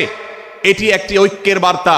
আমরা আশা করব মাঠ পর্যায়ে আমরা যারা কাজ করব, আমরা প্রত্যেকে আমাদের অন্য মতের, ভিন্ন মতের যে সমস্ত মুসলমান ভাইরা আছেন, তার সাথে আপনার কোনো থটগত মত পার্থক্য থাকতে পারে, চিন্তাগত কোনো ভিন্ন মত থাকতে পারে, কিন্তু দিন শেষে তিনি আপনার মুসলমান ভাই। তার আল্লাহ আর আপনার আল্লাহ এক, তার রাসূল এবং আপনার রাসূল এক, তার কিবলা এবং আপনার কিবলা এক, তার কোরআন আর আপনার কোরআন এক, তার নামাজ আর আপনার নামাজ এক, তার রোজা আর আপনার রোজা এক, তার যাকাত এবং আপনার যাকাত এক, তার সাথে আপনার মোটা এবং মৌলিক বিষয়ে কোনো মত পার্থক্য নাই। অতএব ছোটখাটো বিষয়কে কেন্দ্র করে আপনি যদি তাকে আপনার প্রতিপক্ষ মনে করেন, আপনি যদি তাকে আপনার শত্রু মনে করেন, এটা হবে আপনার ইসলামের জন্য, আপনার জন্য, এদেশের মুসলমানদের জন্য সবচেয়ে বড় ভুল। ভাইরা আমার, হারদুই হযরত আশরাফ আলী থানভী রহমতুল্লাহ আলাইহির সর্বশেষ খলিফা আবরাল হক সাহেব রহমতুল্লাহ আলাইহি বলতেন, दीन के हर काम करने वालों को रफीक समझो, फरीक ना समझो। যারাই আল্লাহর দ্বীনকে বুলন্দ করবার জন্য, যারাই আল্লাহর দ্বীনকে সেবা দেওয়ার জন্য, খেদমত করার জন্য কাজ করছে, তার পদ্ধতি তোমার থেকে ভিন্নতর হতে পারে। তাকে তুমি তোমার বন্ধু মনে করো, সহযাত্রী মনে করো, পথযাত্রী মনে করো, সহযোদ্ধা মনে করো, তোমার প্রতিপক্ষ মনে করবে না। প্রিয় ভাইরা আমার, আজ বাংলাদেশে ইসলাম যতটা পিছিয়ে আছে তার প্রধান কারণ হলো আমাদের অনৈক্য। আজ আমরা যদি আমাদের মধ্যকার যে সমস্ত দেয়াল এবং প্রাচীরগুলো, অদৃশ্য প্রাচীরগুলো উঠে আছে, যেগুলো আমাদের মুসলিম ভ্রাতৃত্বকে ভেঙে খান খান করে দিয়েছে, টুকরো টুকরো করে দিয়েছে, যদি আজ আমরা সে সমস্ত অদৃশ্য প্রাচীরগুলো দূরে সরাতে পারতাম, আমার ভিন্ন মতের ভাইকে যদি আমার ভাই মনে করতে পারতাম, তার যদি আমি কল্যাণকামী হতে পারতাম, আল্লাহর কোরআনের ঘোষণা অনুযায়ী এই মুসলমানদের ঐক্যবদ্ধ শক্তিকে দমাবার শক্তি পৃথিবীর কারোর নাই, কারোর নাই, কারোর নাই। আজ আমার ভাইয়েরা ফিলিস্তিনে মার খাচ্ছে, যদি আজ গোটা বিশ্বের মুসলমানরা আমরা ফিলিস্তিনে মুসলমানদের উদ্ধারের ব্যাপারে ঐক্যবদ্ধ থাকতাম, ফিলিস্তিনে মুসলমানের দিকে চোখ তুলে তাকাবার শক্তি বিশ্বের কোনো কাফেরদের থাকতো না। আজ যদি আমরা আমাদের মুসলমান নির্যাতিত ভাইদের ব্যাপারে সারা বিশ্বের মুসলমানরা ঐক্যবদ্ধ অবস্থান গ্রহণ করতে পারতাম, মুসলমানের দিকে চোখ তুলে তাকাবার শক্তি বিশ্বের কোনো কারোর থাকতো না। ভাইরা আমার, গোটা বিশ্বে ঐক্য প্রতিষ্ঠা করা আপনার আমার মতো সাধারণ মানুষের দ্বারা হয়তো সম্ভবপর হবে না, কিন্তু আমরা যারা মাঠ পর্যায়ে কাজ করছি, আমি আপনাদেরকে করজোড় করে অনুরোধ করতে চাই। আমি জানি আপনার এলাকাতে, আপনার মহল্লাতে আপনার সাথে অন্য মুসলমান ভাইদের অনেক ক্ষেত্রে মতভিন্নতা আছে। সেটা রাজনৈতিক দৃষ্টিভঙ্গির ক্ষেত্রে হতে পারে, সেটা ধর্মীয় থট এবং মানহাজ মাযহাব মাসলাকগতভাবে হতে পারে, সেটা অন্য কোনো ইস্যু ভিত্তিক মত পার্থক্য হতে পারে। আল্লাহর জন্য, আল্লাহর ওয়াস্তে, আল্লাহর ওই আয়াতকে মেনে আমল করার চেষ্টা করি আমরা। আল্লাহ বলেছেন, ওয়া'তাসিমু বিহাবলিল্লাহি জামিআন ওয়া লা তাফাররাকু, তোমরা আল্লাহর রশিকে সবাই ঐক্যবদ্ধভাবে আঁকড়ে করে ধরো, ঐক্যবদ্ধভাবে আল্লাহর রশিকে আঁকড়ে ধরো, তোমরা পরস্পর বিচ্ছিন্ন হয়ে যেও না। আমরা অনেক ফরজের কথা শুনেছি, নামাজ রোজা ফরজ আমরা জানি, বাবা মার প্রতি সদ্ব্যবহার করার ফরজের কথা আমরা জানি, আত্মীয়তার সাথে সুসম্পর্ক, আত্মীয়তার বন্ধন রক্ষার কথা আমরা জানি, ফরজ হওয়ার কথা জানি, কিন্তু মুসলমানদের ঐক্যবদ্ধ থাকতে হবে এই ফরজের কথা আমরা অনেকেই জানি না। ভাইরা আমার, মুসলমানদেরকে আল্লাহ রাব্বুল আলামিন ঐক্যবদ্ধ থাকার নির্দেশ দিয়েছেন। এই ঐক্যটা এর মানে এই নয় যে সবাই এক মতের হয়ে যাবে সব বিষয়ে। বিভিন্ন বিষয়ে আমাদের মধ্যে মত পার্থক্য থাকবে, তারপরে আমরা একে অন্যের সহযোদ্ধা হব, সহযাত্রী হব, আমরা একে অন্যের কল্যাণকামী হব, একে অন্যের ভালো চাইব। আমার ভিন্ন মতের মুসলমানের কোনো ক্ষতিতে আমি খুশি হব না, তার ক্ষতিতে আমি কষ্ট পাবো, তার সাফল্যকে আমি এনজয় করব, আনন্দিত হব। এটা যদি করতে না পারি তো আমি কখনো খালেস এবং সাচ্চা মুসলমান হতে পারলাম না। আল্লাহ তাআলা আমাদের অন্তরগুলোকে উদার করে দিন, ব্রড করে দিন, প্রশস্ত করে দিন, বড় করে দিন, উম্মার ঐক্যের প্রয়াসী হওয়ার তৌফিক দান করুন, বলুন আমিন। ভাইরা আমার, আমরা মহল্লায় মহল্লায়, এলাকায় এলাকায়, মসজিদে মসজিদে, আমাদের নিজস্ব বলয়ে, নিজস্ব অঙ্গনে আমরা চেষ্টা করব ভিন্ন ভিন্ন মতের মুসলিম ভাইকেও আমার ভাই হিসাবে আঁকড়ে ধরার, আপন করার। ডক্টর খন্দকার আব্দুল্লাহ জাহাঙ্গীর রাহিমাহুল্লাহ এই অঞ্চলের সন্তান। তিনি বলতেন, বেদাতে লিপ্ত কোনো মুসলমান, তার ব্যাপারেও আমি মনে করি আমার ভাই ভুলের মধ্যে আছেন, তার ব্যাপারে আমার মায়া মমতা কাজ করে, আমি তার কল্যাণকামী, তাকে আমার ভাই মনে করি। ঠিক একইভাবে আমার কোনো মুসলমান ভাইয়ের সাথে যদি আমার ভিন্ন মতের কারণে আমার মনে হয় যে তিনি ভুল পথে আছেন, তারপর তাকে আমি শত্রু ভাববো না, তার অকল্যাণ আমি চাইবো না।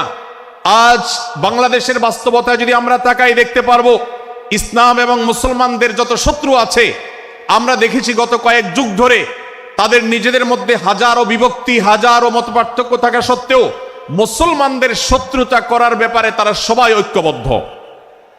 অথচ আমরা মুসলমানরা, আমাদের আল্লাহ, আমাদের রাসূল, আমাদের কোরআন, আমাদের কিবলা, আমাদের সবকিছু এক হওয়া সত্ত্বেও ছোটখাটো বিষয়কে নিয়ে আমরা আমাদের মধ্যকার বিভেদের প্রাচীরগুলোকে দাঁড় করিয়ে রেখেছি, যার কারণে আমরা গোটা বিশ্বে যেমন মার খাচ্ছি, আমাদের এই প্রিয় মাতৃভূমিতেও আমরা সংখ্যায় সবচেয়ে বেশি হয়েও আমরা কালচারালি মাইনরিটি হয়ে আছি, সংস্কৃতিতে আমরা সংখ্যালঘু হয়ে আছি। সব ক্ষেত্রে আমাদেরকে ইগনোর করা হয়। 4 লক্ষ মসজিদের এদেশে 4 লক্ষ ইমাম আছেন, 4 লক্ষ মুয়াজ্জিন আছেন। এই মসজিদগুলো এদেশে, এর নেটওয়ার্ক যতটা শক্তিশালী, এদেশের সকল রাজনৈতিক দলগুলোর নেটওয়ার্ককে যদি একত্র করা হয়, মসজিদগুলোর মতো এতটা শক্তিশালী নেটওয়ার্ক এদেশের সমাজে নাই। কিন্তু ওলামা একরামকে ইগনোর করা হয়, মুসলমানদের ইগনোর করা হয়। এদেশের আইনে কোরআন এবং সুন্নাহ, এদেশের মুসলমানদের ধ্যান ধারণাকে কখনো বিবেচনায় আনা হয় না। এই যে মুসলমানদের আজ দুরবস্থা, এর অন্যতম প্রধান কারণ হলো আমাদের হাজার হাজার ভাগে বিভক্তি। এই বিভক্তির দেয়ালগুলোকে তুলতে হবে কি হবে না? যদি হয় তাহলে আপনি নিজে থেকে শুরু করে দিন। আপনি যেই মতই লালন করেন না কেন, আপনার ভিন্ন মতের মুসলমানকে আপনি ভাই মনে করবেন, তার সাথে বুক মেলাতে আপনার কষ্ট হবে না, তার সাথে বসতে আপনার অসুবিধা হবে না। ভিন্ন মতের আলেম, এক মতের আলেম আরেক মতের আলেমের সাথে বসতে অসুবিধা হবে না। এক মতের অনুসারী আরেক মতের অনুসারীকে ভাই বলতে অসুবিধা হবে না। আমরা সোশ্যাল মিডিয়াতে নিজেদের মধ্যে কামড়াকামড়ি করব না, নিজেদের মধ্যে আমরা ঝগড়া বিবাদ করব না। এবং যদি কেউ বিবাদে লিপ্ত হয়, সূরা হুজরাতের 9 এবং 10 নম্বর আয়াতের শিক্ষা বলছে, মুসলমানদের মধ্যে দুটি দল যদি মারামারিতে লিপ্ত হয়, তুমি সেখানে গিয়ে খোঁচাখুচি করে মারামারি বানানোর তো প্রশ্নই ওঠে না। বরং আল্লাহ বলছেন যে ফাসলিহু বাইনাহুমা, তাদের উভয়ের মধ্যে মীমাংসা করবার জন্য তুমি উদ্যোক্তা হও, তুমি উদ্যোগী হও। ভাইরা আমার, আমরা অনেকেই হয়তো জেনে থাকবো মিথ্যা এটা আল্লাহর জমিনের সবচেয়ে বড় জঘন্য অপরাধগুলোর মধ্যে থেকে একটি। একজন মুসলমান কোন অবস্থাতে মিথ্যা বলতে পারে না, কিন্তু কোন মুসলমান যদি অন্য মুসলমানের সাথে কখনো বিবাদ বিতণ্ডায় লিপ্ত হয়ে যায়, দুজন মুসলমান বা দুটি বলয়, দুটি পক্ষ, দুটি গোষ্ঠী মুসলমানদের, তাদের মধ্যে যদি কোনো বিষয় যদি ভুল বুঝাবুঝি তৈরি হয়, ভিন্ন মত সৃষ্টি হয়, একে অন্যের সাথে শত্রু ভাবাপন্ন হয়ে যায়, তাহলে তাদের দুইজনের মধ্যে বা দুই পক্ষের মধ্যে মীমাংসা করবার জন্য কেউ যদি মিথ্যা কথাও বলে, অর্থাৎ আপনি এক পক্ষের কাছে গিয়ে বললেন, ভাই আপনি যাকে এত খারাপ মনে করছেন, যার ব্যাপারে আপনি এতটা রাগান্বিত হয়ে আছেন, আমি তো জানি তিনি আপনার ব্যাপারে অনেক সফট চিন্তা রাখেন, আপনার ব্যাপারে অনেক ইতিবাচক ভাবনা রাখেন, আপনার ব্যাপারে অনেক সুধারণা পোষণ করেন। আপনি যদি একজন মুসলমানের কাছে গিয়ে, এক পক্ষের কাছে গিয়ে যদি এই কথাটা বলেন, বাস্তবে তিনি যদি এটা নাও বলেন, তারপরেও আপনি যদি এই মিথ্যা কথা বলেন, এই মিথ্যা এটা শুধু জায়েজ নয়, বরং এই মিথ্যাটা এর মাধ্যমে আপনি যে তাদের পরস্পরের সম্পর্ককে ভালো করার চেষ্টা করেছেন, এর মাধ্যমে আপনি আল্লাহর কাছে নেকি এবং সওয়াব পাবেন ইনশাআল্লাহ। ভাইরা আমার, তাহলে দুজন মুসলমান, দুটি পক্ষ, দুটি দল, দুটি বলয়, দুটি গোষ্ঠী যদি কখনো ভিন্ন মত তাদের মধ্যে তৈরি হয়, সেটা যদি মারামারিতে গিয়ে পৌঁছায়, সেটা যদি বিবাদ বিতণ্ডা পর্যন্ত গিয়ে পৌঁছায়, আমাদের কাজ হবে মধ্যে থেকে সেটাকে মীমাংসার মাধ্যমে দূরত্বকে কমানোর। আমরা কখনো দূরত্ব বাড়াবো না, পারলে দূরত্ব কমাবো।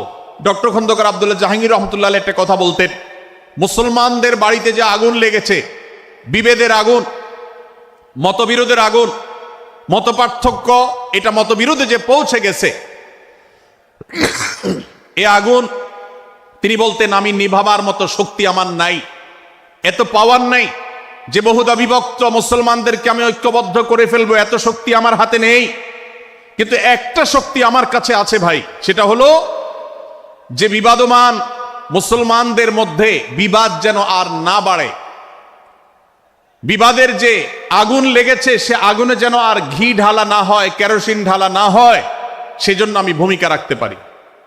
আমি আপনাদেরকে বিনয়ের সাথে অনুরোধ করতে চাই, যত বিষয় নিয়ে আমাদের মুসলমানদের পরস্পরের মত পার্থক্য আছে, হতে পারে সেটা মাসআলা নিয়ে, হতে পারে সেটা রাজনৈতিক অবস্থানকে কেন্দ্র করে, হতে পারে অন্য কোনো বিষয়কে কেন্দ্র করে, আল্লাহর ওয়াস্তে আপনি বিভেদ মিটাতে পারেন আর না পারেন, বিভেদ যেন না বাড়ে সেজন্য আপনি অবস্থান গ্রহণ করবেন, বিভেদ বাড়ার ক্ষেত্রে কোনো ভূমিকা পালন করবেন না, এবং সব সময় উম্মার ঐক্য প্রয়াস চাইবেন, প্রয়াস চালাবেন, উম্মার ঐক্য চেষ্টা করবেন। আল্লাহর কাছে আপনি যে দোয়াগুলো করেন, এর মধ্যে একটা দোয়া যেন এটাও থাকে, হে আল্লাহ, আমরা বহুদা বিভক্ত হয়ে গেছি, আমরা টুকরা টুকরা হয়ে গেছি, যার কারণে তোমার ভাষ্য অনুযায়ী ফাতাফশালু ওয়া তাযহাবা রিহুকুম, আজ আমাদের শক্তি শেষ হয়ে গেছে, আমরা দুর্বল হয়ে গেছি। আজ বাংলাদেশের বাস্তবতা যদি আমরা বলি, যে দেশের 90-95 ভাগ মানুষ মুসলমান, সে দেশে আজ হাতে গোনা কিছু নাস্তিক, কিছু ইসলাম বিদ্বেষী, মুসলমান বিদ্বেষীরা, তারা আমাদেরকে আজ উঠা বসা করায়, তারা আমাদের আইন নির্ধারণ করে, তারা আমাদের শাসক নির্ধারণ করে, তারা আমাদের সব বিষয়গুলোকে নির্ধারণ করে দেয়। আমাদের সন্তানরা পাঠ্যপুস্তকে কি পড়বে সেটাও ইসলাম বিদ্বেষীরাই ঠিক করে দেয়।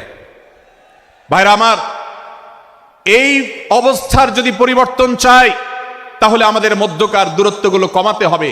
এজন্য আপনার দোয়ার মধ্যে আল্লাহর কাছে নিবেদন করুন, আল্লাহ আপনি আমাদের মধ্যকার বিভেদগুলো কমিয়ে দিন, আল্লাহ আমাদের ওলামাদেরকে ঐক্যবদ্ধ করে দিন, আল্লাহ আমাদেরকে ইত্তেহাদ মাল ইখতিলাফ, বৈচিত্র্যময় ঐক্য, মতভিন্ন থাকা সত্ত্বেও মৌলিক বিষয় ঐক্যবদ্ধ হওয়ার তৌফিক দান করুন। সীসাঢালা প্রাচীরের মতো আমাদেরকে কাঁধে কাঁধ মিলিয়ে আল্লাহ এবং তার রাসূল সাল্লাল্লাহু আলাইহি সাল্লামের আদেশ নিষেধকে ব্যক্তি, সমাজ, পরিবার, রাষ্ট্রে সর্বত্র বাস্তবায়নের জন্য কাজ করার তৌফিক দান করুন। আমরা আমাদের দোয়ার মধ্যে মুসলমানদের ঐক্যের জন্য দোয়া করব তো ইনশাআল্লাহ। আল্লাহ তাআলা আমাদেরকে সেই তৌফিক দান করুন। ভাইরা আমার, তাহলে সূরা হুজুরাতের তৃতীয় শিক্ষা বলছিলাম, 9 থেকে 10 নম্বর আয়াতে আল্লাহ রাব্বুল আলামিন মধ্যে যদি কখনো বিবাদ, বিতণ্ডা, মারামারি, হানাহানি সৃষ্টি হয়, তাহলে সেটিকে মীমাংসা করবার কথা বলেছেন। অতএব যদি কোনো স্বামী স্ত্রীর মধ্যেও কখনো মনোমালিন্য তৈরি হয়, আপনার যদি সেখানে ভূমিকা রাখবার সুযোগ থাকে, আপনি চেষ্টা করবেন উভয়ের মধ্যে দূরত্বটা কমাবার জন্য। আমরা অনেকে আজকাল নামাজ কালাম পড়ি, রোজা রাখি, দাড়ি রাখি, অনেক ভালো ভালো কথা বলি, অথচ দুজনের মধ্যে গন্ডগোল লাগলে আমরা সেখানে এক পক্ষ হয়ে আরেক পক্ষকে আমরা খেপিয়ে তুলি। পারলে অনেকে চগলখড়ি করেন, প্রত্যেক পক্ষের কাছে গিয়ে অপর পক্ষের ব্যাপারে মিথ্যা কথা বলে তাদের মধ্যে ভেজালকে আরো বাড়িয়ে দেন। এই জন্য নবী সাল্লাল্লাহু আলাইহি ওয়াসাল্লামের ঐতিহাসিক হাদিস রয়েছে, লা ইয়াদখুলুল জান্নাতা নাম্মাম, যে ব্যক্তি চগলখড়ি করে, দুজনের মধ্যকার গন্ডগোল ফাসাদ বৃদ্ধিতে যে ব্যক্তি ভূমিকা রাখে, ভেজাল লাগায়, এই চগলখোর কখনো জান্নাতে যাবে না। আমাদের অনেকেরই এই দুঃস্বভাব আছে, এই খারাপ চরিত্র আছে। সূরা হুজুরাত এ যেন আমাদের আজকের যে সমাজ বাস্তবতা আছে, আমাদের যে ব্যাধি আছে ব্যক্তিগত পর্যায়ে, আমাদের পরিবারের সমাজের সর্বত্র যে ব্যাধিগুলো ছেয়ে গেছে, সূরা হুজরাতের প্রতিটি আয়াত যেন সেই ব্যাধির সবচেয়ে বড় মহৌষধ, সেটা যেন সবচেয়ে বড় প্রতিষেধক, সেটা যেন সবচেয়ে বড় সমাধান। এই জন্য আমি বলেছি শুরুতে, আমার যদি আল্লাহ শক্তি সামর্থ্য দিতেন, প্রত্যেক মুসলমানের হাতে পায়ে ধরে সূরা হুজরাতের 18টি আয়াত, প্রত্যেকটি আয়াত আমি আমার মুসলমান ভাইদেরকে বলতাম, বারবার পড়ুন, বারবার পাঠ করুন, বোঝার চেষ্টা করুন, জীবনকে পরিবর্তন করুন। এদেশে নামাজি মুসলমান আপনি কম বেশি পাবেন, এদেশে রোজাদার মুসলমান কম বেশি পাবেন, এদেশে হজ আদায়কারী মুসলমান কম বেশি পাবেন, এদেশে তাসবিহরত মুসলমান কম বেশি পাবেন, কিন্তু এদেশে আচার আচরণ, কাজ কারবার, আখলাক এবং বান্দার হক এবং অধিকার, অন্যের অধিকার সংশ্লিষ্ট বিষয়ে সচেতন মুসলমান আপনি খুব বেশি পাবেন না। আর এই জন্যই আমাদের জান্নাতের পথে অনেক বড় অন্তরায় হয়ে আছে। আজ আমাদের চরিত্রগুলো নষ্ট হয়ে গেছে। আমরা নামে মুসলমান, আমরা চগলখড়ি করি, আমরা নামে মুসলমান, দুজনের মধ্যে গন্ডগোল সৃষ্টি করে দেই। গন্ডগোল আগে থেকে সৃষ্টি থাকলে সেটাকে বাড়াবার চেষ্টা করি। আমরা নামে মুসলমান, আমাদের শিষ্টাচার নাই, আদব নাই, লেহাজ নাই। এই জন্য সূরা হুজরাতের প্রতিটি আয়াত আমাদেরকে শিক্ষা দেয়। আল্লাহ তাআলা আমাদের সকলকে এই শিক্ষাগুলো আজকের এই মাহফিল থেকে আমাদের বুকের ভেতরে পরম যত্ন সহকারে নিয়ে যাওয়ার এবং আমাদের জীবনকে পরিবর্তন করার তৌফিক দান করুন। ভাইরা আমার, তৃতীয় এই শিক্ষাটি শেষ করে আমি বলতে চাচ্ছি, চতুর্থ আয়াতে আল্লাহ রাব্বুল আলামিন আমাদেরকে বলেছেন, আমরা যেন কেউ কাউকে নিয়ে বিদ্রূপ না করি, ব্যঙ্গ না করি, কেউ কাউকে যেন বাজে নামে না ডাকি, কেউ যেন কাউকে খোঁচাখুচি না করি, কেউ যেন কাউর নাম বিকৃত করে তাকে না ডাকি। ভাইরা আমার, এই আয়াতটি আমি শুরুতে তেলাওয়াত করেছি। আল্লাহ বলেছেন, ইয়া আইয়ুহাল্লাযীনা আমানু লা ইয়াসখার কওমুম মিন কওমিন আসা আন ইয়াকুনু খায়রাম মিনহুম। হে ঈমানদারেরা, হে মুসলমানেরা, তোমাদের কেউ যেন অন্য কারোর নাম ধরে অন্য কাউকে ব্যঙ্গ বিদ্রূপ ঠাট্টা না করে। আমরা একে অন্যকে নিয়ে ঠাট্টা করি কি করি না? বিদ্রূপ করার রোগ আমাদের মধ্যে আছে না নাই? ভাইরা আমার, জাগতিক বিষয় তো আছেই, এমনকি দুর্ভাগ্যজনক বাস্তবতা হলো ধর্মের নামে, ইসলামের নামে একদল মুসলমান অপর দল মুসলমানকে নিয়ে হাসি, ব্যঙ্গ, বিদ্রূপ, রাসাহাসি এবং নাম বিকৃত করা এবং খোঁচাখুচি করা, এই কাজগুলো আমাদের মধ্যে আছে না নাই?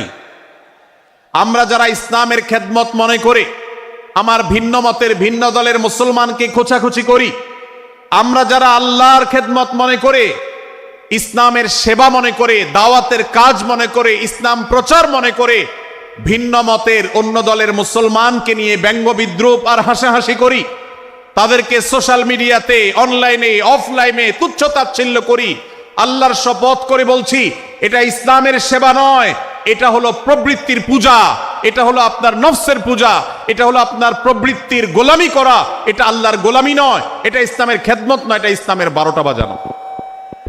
ভাইরা আমার, কোন অবস্থাতে একজন মুসলমান অন্য মুসলমানকে নিয়ে ব্যঙ্গ বিদ্রূপ করতে পারে না। আমার মুসলমান ভাই যদি কোনো ভুল কথা বলে, ভুল কাজ করে, আমি যথাযথ নিয়মে তাকে সংশোধনের চেষ্টা করব, সমালোচনা করার দরকার হলে সেটাও করব, কিন্তু হাসাহাসি নয়, বিদ্রূপ নয়, ব্যঙ্গ করা নয়। আজ আমাদের তরুণদের মধ্যে এটা একটা আর্টে পরিণত হয়েছে। আপনারা রোস্টিং ভিডিওর কথা কম বেশি সবাই জেনে থাকবেন। রোস্টিং ভিডিওর কথা আপনারা জানেন কি জানেন না? ভাইরা আমার, রোস্টিং ভিডিও নামটা দেখেন, অর্থাৎ কাউকে রোস্ট করা। আমরা মুরগি রোস্ট করার কথা জানি, এখন মানুষ রোস্ট করার সিস্টেম শুরু হয়েছে। একজন মানুষের কোনো ভুল কিছু পেয়েছেন, অবশ্যই আপনি সমালোচনা করবেন। আপনি একজন মুসলমান হিসেবে জানতে হবে কারোর ভুলের সমালোচনার মূলনীতি আছে। মূলনীতি আছে না নেই? কোরআন এবং সুন্নাহর বাতানো যে প্রিন্সিপাল, সেটাকে লক্ষ্য করে, সেটাকে আমলে নিয়ে, সেটাকে ধরে ধরে যদি আপনি সমালোচনা না করেন, তাহলে আপনার এই সমালোচনা এটাই আপনাকে জাহান্নামে নেওয়ার কারণ হতে পারে। ভাইরা আমার, আপনি কাউকে রোস্ট করার নামে, কাউকে সমালোচনা করার নামে, হতে পারে কেউ ভুল করেছেন, কিন্তু সেটা করতে গিয়ে যদি তার অধিকার নষ্ট করেন, আপনি সীমা ছাড়িয়ে চলে যান, আপনি যদি ব্যঙ্গ বিদ্রূপ করে হারামের পর্যায়ে চলে যান, তাহলে সূরা হুজরাতের আয়াতের আলোকে আপনি কবিরা গুনাহে লিপ্ত হলেন। আমরা অনেকে আছি যে ব্যক্তিগত পর্যায়ে এই বিদ্রূপ করাটাকে আমরা কোনো বিষয় মনে করছি না। সোশ্যাল মিডিয়াতে অনেকগুলো ভিডিও ক্লিপ আছে, আপনাদের চোখে নিশ্চয়ই পড়েছে, আমার চোখে বহু পড়েছে, যে অনেক সময় দেখা যায় বিনোদনের নামে কাউকে খোঁচাখুচি করা, কাউকে অপমান করা, কাউকে হয়তো ধাক্কা দিয়ে পানিতে ফেলে দেয়া, কাউকে কষ্ট দেয়া, কাউকে হয়তো প্রতারিত করা, এটাকে আমরা এনজয় করি। অনেক ভিডিও ক্লিপে দেখা যায় এভাবে কাউকে কোনোভাবে অপমানিত করে, কাউকে কোনোভাবে ধোকা দিয়ে বোকা বানিয়ে আমরা এনজয় করি, আমরা হাসাহাসি করি। আমাদের রুচি নষ্ট হতে হতে আজ এই পর্যায়ে এসেছে যে এটা আমাদের এনজয়ের বিষয় হয়েছে, এটা আমাদের আনন্দের বিষয় হয়েছে। ভাইরা আমার, সূরা হুজরাতের এই আয়াত অর্থাৎ 11 নম্বর আয়াত, এই আয়াত বলছে আমাদের জন্য কোন মুসলমানকে, কোন মানুষকে ব্যঙ্গ বিদ্রুপ করা হারাম। কোন মুসলমানকে ব্যঙ্গ বিদ্রুপ করা কি হারাম। অতএব আপনি রসিকতা করেও যদি কারোর সাথে ব্যঙ্গ বিদ্রুপ করেন এবং সেটা যদি তার মনে কষ্ট হওয়ার কারণ হয়, তিনি যদি সমাজের মানুষের কাছে হেয় প্রতিপন্ন হন, তাহলে ইসলামী শরিয়ার দৃষ্টিকোণ থেকে সারা বিশ্বের সমস্ত ওলামাদের ঐক্যমতে সেটা হারাম।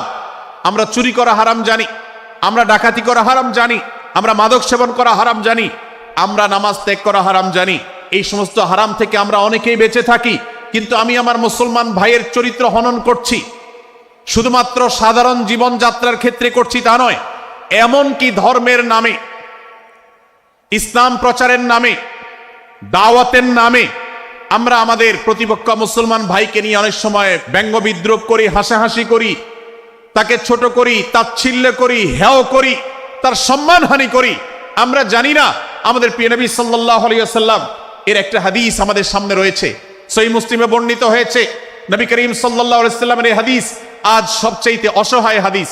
অসহায় হাদিস এই জন্য বললাম যে আজকের এই হাদিসের উপরে কেউ আমল করে না, এই হাদিসটাকে কেউ পাত্তা দেয় না, এই হাদিসকে কেউ গুরুত্ব দেয় না। অথচ এই হাদিস প্রত্যেক মুসলমানের বুকে বুকে ঝুলিয়ে রাখা দরকার। এই হাদিস আমাদের ঘরে ঘরে ঝুলানো দরকার। এই হাদিস আমাদের অফিসগুলোতে শোভা পাওয়া দরকার। এই হাদিস আমাদের জীবনে বাস্তবায়ন হওয়া দরকার। নবী করিম সাল্লাল্লাহু আলাইহি ওয়াসাল্লাম সেই হাদিস বর্ণনা করেছেন।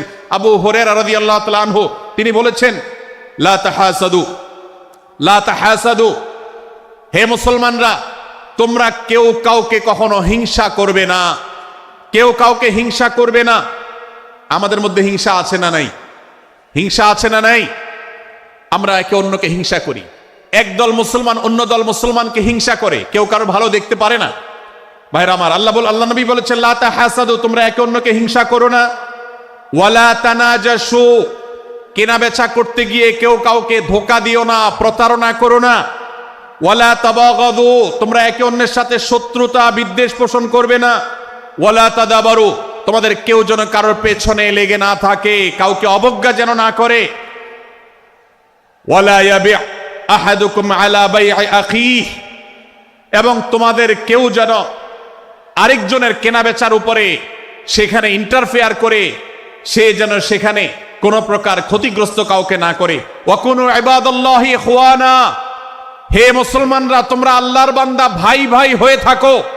তোমাদের মধ্যে মত পার্থক্য থাকুক, দলগত মত পার্থক্য, অবস্থানগত মত পার্থক্য, থটগত মত পার্থক্য, মাযহাব মাসলাবগত মত পার্থক্য থাকুক, কিন্তু তোমরা আল্লাহর বান্দা, ভাই ভাই হয়ে থাকো।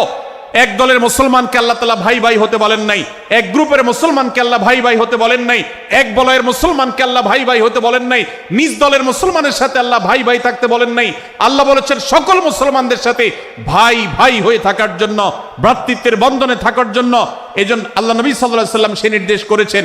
আল্লাহ নবী সাল্লাল্লাহু আলাইহি ওয়াসাল্লাম আরো বলেছেন, আল মুসলিমু আখুল মুসলিম, মুসলমান মুসলমানের ভাই, লা ইয়াজলিমুহু ওয়ালা ইয়াখযুলুহু, কোন মুসলমান কোন মুসলমানকে জুলুম করতে পারে না, তার আইল ঠেলতে পারে না, তার জমি দখল করতে পারে না, তার অধিকার নষ্ট করতে পারে না, তাকে কথা দিয়ে অত্যাচার করতে পারে না। ওয়ালা ইয়াখযুলুহু, তাকে অপমানিত করতে পারে না, লাঞ্ছিত করতে পারে না। ওয়ালা ইয়াকযিবুহু, তার সাথে মিথ্যা বলতে পারে না। ওয়ালা ইয়াহকিরুহু, তাকে তাচ্ছিল্য করতে পারে না। আত্তাকওয়া হাহুনা, আত্তাকওয়া হাহুনা, আত্তাকওয়া হাহুনা। নবীজি তিনবার নিজের বুকের দিকে তাকিয়ে দেখিয়েছেন, তাকওয়া এখানে, তাকওয়া এখানে, তাকওয়া এখানে। আমাদের অন্তরকে ভালো করতে হবে, সমস্ত মুসলমানদের জন্য উদার হতে হবে, কলিজাকে বড় করতে হবে, মনটাকে ব্রড করতে হবে, প্রশস্ত করতে হবে, অন্য মুসলমানকে ভাই মনে করতে হবে। কোন ভিন্ন মতের মুসলমানের সাথে শত্রুতা পোষণ করা যাবে না। ভাইরা আমার, অতএব এই হাদিসকে সামনে রেখে এই হাদিসের শেষ অংশে নবী সাল্লাল্লাহু আলাইহি ওয়াসাল্লাম বলেছেন, আল মুসলিমু কুল্লুল মুসলিমি আলাল মুসলিমি হারামুন দমুহু ওয়া মালুহু ওয়া ইরদুহু। এক মুসলমানের জন্য অন্য মুসলমানের তিনটি জিনিসকে আল্লাহ তাআলা হারাম করে দিয়েছেন। কোন মুসলমানের রক্ত এটা প্রবাহিত করা, কাউকে হত্যা করা যেরকম হারাম, কোন মুসলমানের সম্পদ অন্যায়ভাবে আপনি ভোগ করবেন, দখল করবেন, মেরে দিবেন, এটা হারাম। ঠিক একইভাবে কোন মুসলমানের সম্মান নষ্ট করবেন, ইজ্জত নষ্ট করবেন, সম্ভ্রম নষ্ট করবেন, অপমান করবেন, এটাকে আল্লাহ তাআলা হারাম করেছেন। আল্লাহ তাআলা আমাদের সবাইকে অন্য মুসলমানদের ব্যাপারে এরকম দায়িত্বশীল ভূমিকা রাখার তৌফিক দান করুন, বলুন আমিন। ভাইরা আমার, সূরা হুজুরাতের 4 নম্বর আয়াতের এই শিক্ষাকে ধারণ করে আমরা কারোর প্রতি ব্যঙ্গাত্মক আচরণ করব না। অনেক মুসলমান আছেন অন্য মুসলমানদের নাম ধরে ধরে বিদ্রুপ ব্যঙ্গ করেন, নাম বিকৃত করেন। অনেক সময় আমরা রসিকতা করেও আমাদের অনেকের নাম বিকৃত করি। আল্লাহ সুবহানাহু ওয়া তাআলা এটাকে হারাম করেছেন।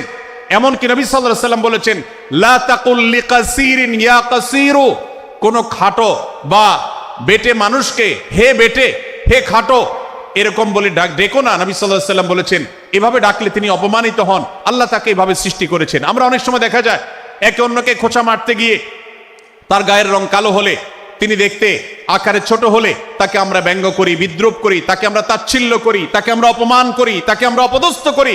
ভাইরা আমার, এটা আমাদের জন্য হারাম। আমি আবারও বলছি, চুরি হারাম আমরা জানি, ডাকাতি হারাম আমরা জানি, আমরা অন্যান্য হারামের কথা জানি, কিন্তু এই যে এক মুসলমান অন্য মুসলমানের অধিকার নষ্ট করা হারাম, এটা আমরা জানি না।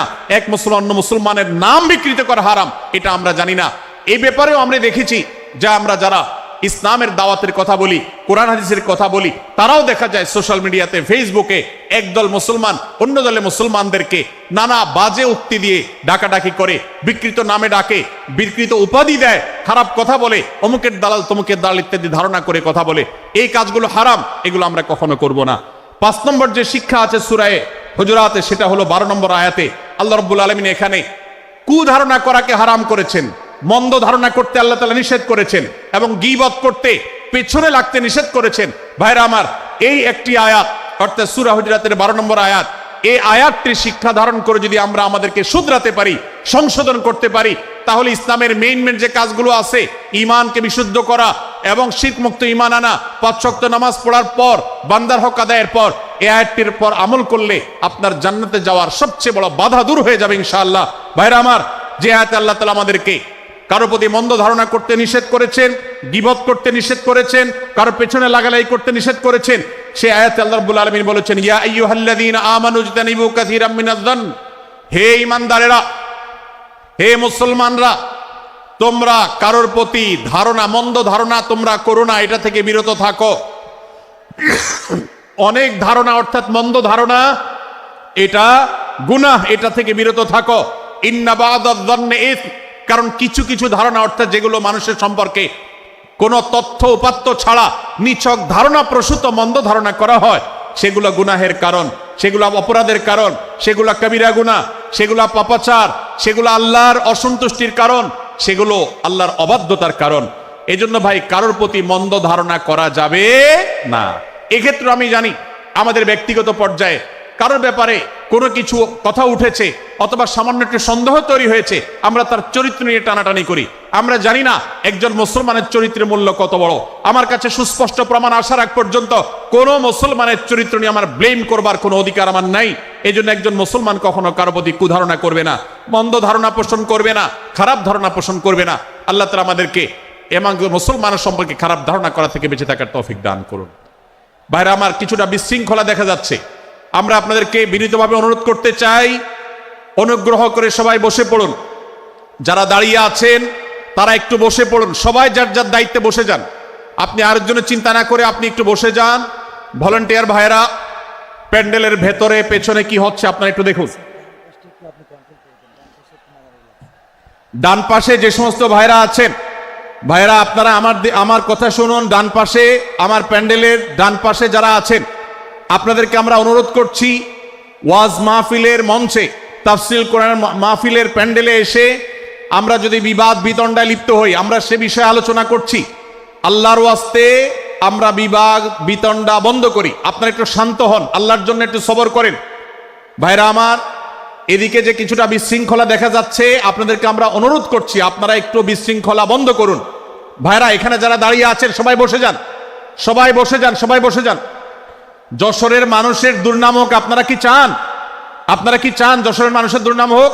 তাহলে আশপাশে ভাইরা ওনাদেরকে সবাইকে বসায় দেন, কাউকে দাঁড়ায় থাকতে দিবেন না। ভাই সবাই বসেন, সবাই বসে যান। এখানে যারা দাঁড়িয়ে আছেন সবাই বসেন, অনুগ্রহ করে সবাই ধৈর্য ধারণ করেন এবং বসেন। আজকের এই মাহফিল সুন্দরভাবে শেষ হোক। আপনারা কি চান কি চান না? ভাই আপনারা কি চান কি চান না? যদি আপনারা চান, অনুগ্রহ করে আমার ডান পাশে যারা বিশৃঙ্খলা করছেন তারা বসে যান। আপনাদেরকে আমরা অনুরোধ করছি এখান থেকে বসে যান। আপনারা কি ডক্টর মিজানুর রহমান আজহারী সাহেবের আলোচনা শুনতে চান কি চান না? যদি চান তাহলে মেহেরবানি করে আওয়াজ বন্ধ করে পরিবেশ শান্ত করে। এখানে অল্প কিছু মানুষের মধ্যে বিশৃঙ্খলা দেখা যাচ্ছে। কোনো কারণে এত বড় মাহফিল, এত মানুষের, লাখো লাখো মানুষের সমাগম, এখানে কোনো কারণে ঝামেলা হতেই পারে, কিন্তু আমরা অনুগ্রহ করে ধৈর্য ধারণ করি। ধৈর্য কোথায়? সবাই বসে যাই, সবাই বসে যান, আওয়াজ বন্ধ করে। ভলান্টিয়ার ভাইরা এদিকে বিনয়ের সাথে মানুষদেরকে বসানোর জন্য চেষ্টা করেন। আশেপাশের যারা আছেন বসে, তারা দাঁড়ানো ভাইদেরকে হাতে পায়ে ধরে বসান। সবাই সবাইকে টান দিয়ে বসান। ভাই এ পাশে যারা বিশৃঙ্খলা আচরণ করছেন তারা আপনারা একটু বসেন। আপনারা যদি বিশৃঙ্খলা আচরণ না থামান তাহলে সেক্ষেত্রে মাহফিল সুন্দরভাবে শেষ করা যাবে না। আমার আলোচনার শেষের দিকে আমরা আলোচনা শেষ করে এশার নামাজ পড়বো, তারপরে আমাদের শেষ অধিবেশন হবে ইনশাআল্লাহ। তারপরে শেষে নামাজ। ওকে আপনার মাঝে আপনার শেষের পরে ওই যে মামা 15 মিনিট ওনার ব্যাপারে ধারণা দিন অথবা আমার ব্যাপারে। তারপরে ভাই মেহেরবানি করে আপনারা শান্ত হন। আমাদের আলোচনার পর আজকের আমাদের প্রধান আকর্ষণ এবং প্রধান বক্তা ডক্টর মিজানুর রহমান আজহারী হাফিজাহুল্লাহ তিনি আসবেন, তিনি আলোচনা করবেন। তারপরে আমরা মাঠে ইনশাআল্লাহ সবাই জামাতের সাথে এশার সালাত আদায় করব। আমি কয়েক মিনিটের মধ্যে আলোচনা শেষ করব, আপনারা মেহেরবানি করে শান্ত হন। জাযাকুমুল্লাহ খাইর। ভাইরা আমার, আমি যে জায়গাটা ছিলাম, সূরা হুজরাতের 12 নম্বর আয়াতে আল্লাহ রাব্বুল আলামিন আমাদেরকে সূরা হুজরাতের 5ম শিক্ষা দিয়েছেন। মুসলমানদের জন্য যা গুরুত্বপূর্ণ তা হলো আমরা কারোর প্রতি মন্দ ধারণা করব না। এক্ষেত্রে ডক্টর আব্দুল্লাহ জাহাঙ্গীর রাহিমাহুল্লাহর একটা উক্তি আমার মনে পড়ে। তিনি বলেছেন যে আজ আমাদের যারা ধর্ম চর্চা করি, আমরা যারা নিজেদেরকে প্র্যাকটিসিং মুসলমান মনে করি, আমাদের সবচেয়ে, হুজুরদের সবচেয়ে পছন্দের গুনাহ হলো মন্দ ধারণা করা, অন্যের ব্যাপারে খারাপ ধারণা করা। অমুক অমুকের দালাল, তমুক তমুকের দালাল, কোন তথ্য উপাত্ত ভিত্তি প্রমাণ ছাড়া নিছক ধারণার উপর ভিত্তি করে অন্য মুসলমান ভাইকে আমি এরকম নানা তকমা দিয়ে আমরা কবিরা গুনাহে লিপ্ত হচ্ছি। আমরা এই বদ ধারণা করা, মন্দ ধারণা করা যে কবিরা গুনাহ অনেকে জানি না। অনেকে অনেকের পেছনে লাগছি, অনেকের ওয়াজ শুনছি দোষ বাইর করার জন্য, স্ট্যাটাস পড়ছি ভুল বাইর করার জন্য। এই যে মানুষের পেছনে লাগা, এটা আল্লাহ তাআলা নিষেধ করেছেন, ওয়ালা তাজাসসু, তোমরা কেউ কারোর ছিদ্র অন্বেষণ করার, দোষ আবিষ্কার করার চেষ্টা করবে না, এবং ওয়ালা ইয়াগতাব বা'দুকুম বা'দা, কেউ কারোর গীবত শিকায়াত করবে না। এই আয়াতে আমাদেরকে কেউ কারোর পেছনে পরনিন্দা করতে নিষেধ করেছেন। ইসলাম বলে আমরা মানুষের সামনে মানুষের ভুলের কথাগুলো বলবো বিনয়ের সাথে, যাতে তিনি সংশোধিত হন, আর তার পেছনে প্রশংসা করব। আমরা করি উল্টা, আমরা মানুষের সামনে এসে মানুষের প্রশংসা করি আর তার পেছনে গিয়ে তার দুর্নাম করি। ইসলামকে যদি আমরা মানতাম সমাজটা সুন্দর হয়ে যেত। আমরা যদি সামনে কারোর দোষ বলতাম তাহলে তিনি সংশোধিত হতেন, আর পেছনে যদি গুণ বলতাম তাহলে তিনি ভালো সেখান থেকে শিক্ষা গ্রহণ করতেন। সূরা হুজরাতের 6 নম্বর শিক্ষা 13 নম্বর আয়াতে আল্লাহ তাআলা বলেছেন যে আমাদের সবার গোড়া কোত্থেকে এসেছে, আমাদের গর্বের কোনো বাহ্যিক কারণ নাই তাকওয়া ছাড়া। আল্লাহ বলেছেন, ইয়া আইয়ুহান নাস ইন্না খালাকনাকুম মিন যাকারিন ওয়া উনসা, হে মানুষ সকল, তোমাদেরকে আমি মানুষ, নারী এবং পুরুষ, আদম এবং হাওয়া থেকে সৃষ্টি করেছি। ওয়াজআলনাকুম শুউবান ওয়া ক্বাবাইলা লিতাআরাফু, বিভিন্ন গোত্রে তোমাদেরকে আমি বিভক্ত করেছি পরিচয়ের জানার জন্য শুধুমাত্র। আর আল্লাহ বলেছেন শেষে, ইন্নাল্লাহা আলিমুন খাবীর, তোমরা কি করো আল্লাহ জানে। অতএব আমাদের কারোর উপর কারো কোনো শ্রেষ্ঠত্ব নেই তাকওয়া ছাড়া। আল্লাহ বলেছেন, ইন্না আকরামাকুম ইনদাল্লাহি আতকাকুম, আমাদের মধ্যে সবচেয়ে মর্যাদাবান হবে তিনি যার মধ্যে তাকওয়া সবচেয়ে বেশি হবে। আমাদের কোনো বংশগত গৌরব, কোনো অঞ্চলগত গৌরব, অন্য কোনো গৌরব আমাদের থাকবে না, শুধু তাকওয়ার গৌরব আমাদের থাকতে পারে। সেটাও গর্ব, নিষিদ্ধ গর্ব বা অহংকারের মতো নয়, বরং সেটা আমাদের বিনয়ের জায়গা। সর্বশেষ 7 নম্বর যে শিক্ষা সূরা হুজরাতের রয়েছে, সেটা 14 এবং 14 থেকে 18 নম্বর আয়াতে আল্লাহ তাআলা ঈমান এবং ইসলামের চিহ্ন উল্লেখ করেছেন। যে 6টা শিক্ষা উল্লেখ করা হয়েছে, এর আলোকে মুসলমানকে, মুনাফিককে সেটা নিরূপণ হবে। এই জন্য আল্লাহ তাআলা শেষে এটি উল্লেখ করেছেন।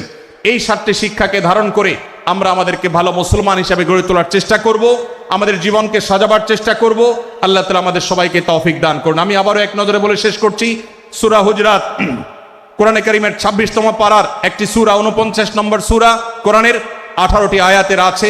প্রথম থেকে 5 নম্বর আয়াত পর্যন্ত আল্লাহ রাসূলের সাথে আদব লেহাজ বজায় রাখা, শিষ্টাচার মেনটেন করা এবং সম্মানীয় ব্যক্তিদের সাথেও এখান থেকে আমরা শিক্ষা নিয়ে আদব লেহাজ বজায় রাখা, তাদের সামনে আগ বেড়ে কথা না বলা, আগ বেড়ে কাজ না করা, উচ্চকণ্ঠে কথা না বলায় শিক্ষা আল্লাহ দিয়েছেন।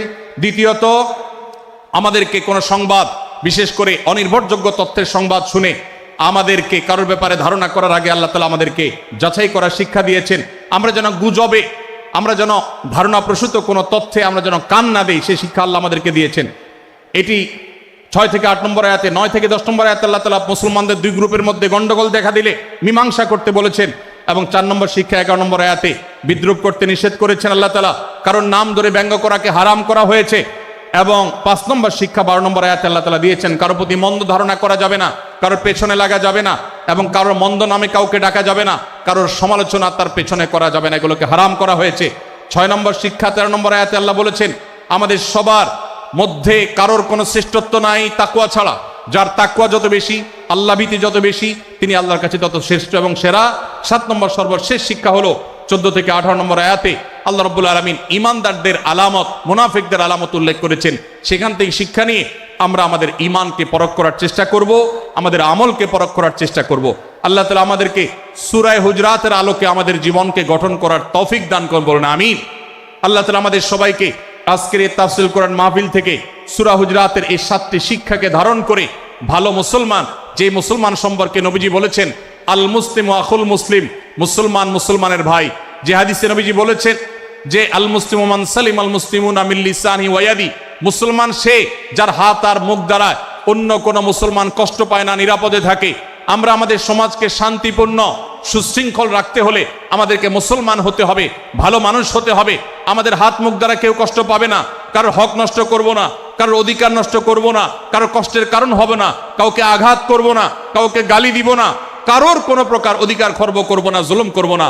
আল্লাহ তাআলা আমাদের সবাইকে কোরআন এবং হাদিস যে মুসলিমের চিত্র অঙ্কন করেছে, কোরআন এবং হাদিসে মুসলিমের যে রূপরেখা বর্ণনা করেছে, কোরআন এবং হাদিসে যে আদর্শ মুসলমানের চিত্র উপস্থাপন করেছে, আল্লাহ আমাকে, আপনাকে, আমাদের সবাইকে সেই মুসলমান হওয়ার তৌফিক দান করুন, বলুন আমিন। ভাইরা আমার, আমরা মুসলমানরা যদি কোরআন হাদিসের আলোকের সে আদর্শ মুসলমান হতে পারি, বিশ্বের মানচিত্র পরিবর্তন হতে সময় লাগবে না, বাংলাদেশের পরিস্থিতি পরিবর্তন হতে সময় লাগবে না। তবে সবকিছুর আগে আমাদেরকে বদলাতে হবে, আমাদেরকে মুসলমান হতে হবে, কোরআন এবং হাদিসের বাস্তব অনুসারী হতে হবে। প্রকৃত কোরআন হাদিসের অনুসারী হতে পারলেই ইনশাআল্লাহ ইসলামের জয় হবে, কোরআন হাদিসের বিজয় হবে, মুসলমানদের বিজয় হবে, মুসলমানদের দুর্দিনের পরিবর্তন আসবে। আমরা বিশ্ববাসীকে দেখাতে পারবো আমরা সবচেয়ে আদর্শবাদী, আমরা বিশ্বের মানবতার সবচেয়ে বড়, সবচেয়ে বড় আমরা অনুসারী এবং মানবতাকে সবচেয়ে বেশি প্রতিষ্ঠাকারী। আল্লাহ তাআলা আমাদের সবাইকে, বিশ্ব মানবতাকে, আমাদের ইসলামের সৌন্দর্যকে আমাদের ব্যক্তি জীবনে চর্চা করার মধ্য দিয়ে, পরিবার এবং সমাজের চর্চা করার মধ্য দিয়ে ইসলামের সৌন্দর্যকে আল্লাহ তাআলা তুলে ধরার তৌফিক দান করুন। জাযাকুমুল্লাহু খায়রা ওয়া আখিরু দাওয়ানা আলহামদুলিল্লাহি রাব্বিল আলামিন। ওয়াসসালামু আলাইকুম ওয়া রাহমাতুল্লাহি ওয়া বারাকাতুহু।